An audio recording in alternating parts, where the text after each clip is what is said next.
There are some well-known diseases that affect directly a human's DNA.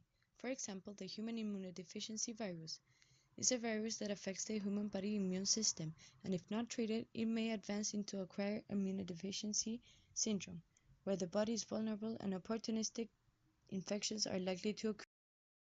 According to the World Health Organization, until 2015, 36.7 million people are living with HIV, and 1.1 million people died because of it.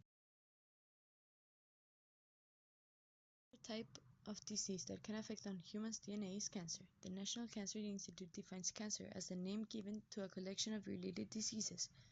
In all types of cancer, most of the body's cells begin to divide without stopping and spread into surrounding tissue. Genetic changes that contribute to cancer tend to affect three main types of genes: proto-oncogenes, tumor suppressor genes, and DNA repair genes. These changes are sometimes called drivers of cancer. Cancer is known as the most deadly disease, and only during 2012, 8.2 million cancer patients died and 14 million cases were diagnosed.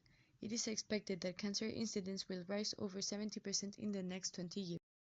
No cure for any of these diseases, although there are treatments to prevent these and others from developing even more.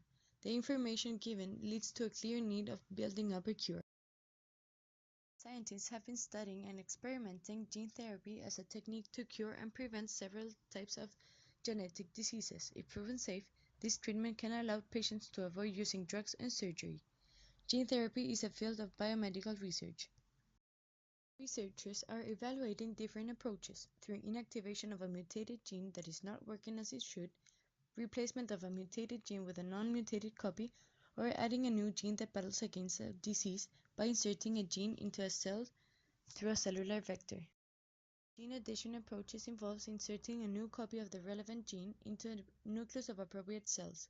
The new gene has its own control signals, including start and stop signs, and is usually packaged either into viral vectors or non-viral vectors. Adenovirus and retroviruses are often used as vectors since they have the ability to enter the nucleus of the cell and integrate its genetic material with the host cell's DNA. If the transfer of the healthy copy of the gene is successful, then the new gene will be able to synthesize a correct functional protein.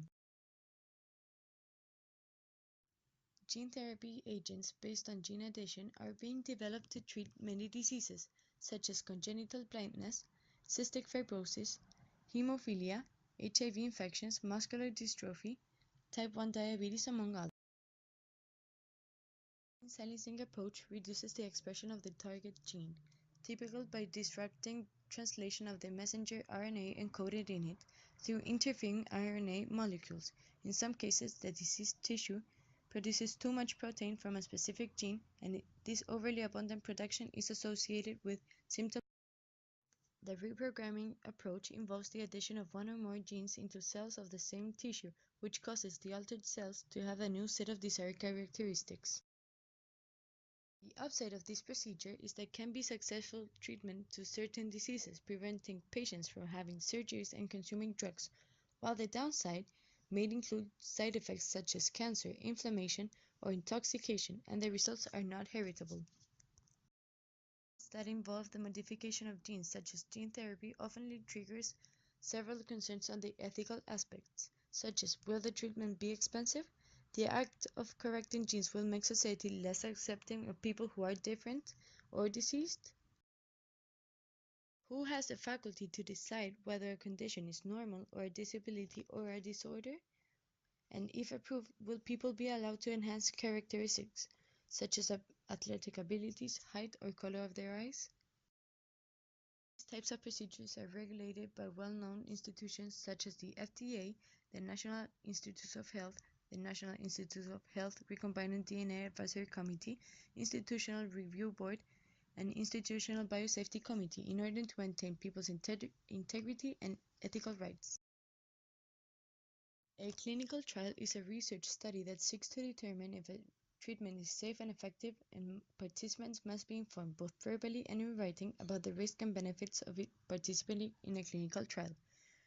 Currently, clinical trials are being tested only in patients who suffer disorders that do not have a cure yet. Created using Powtoon.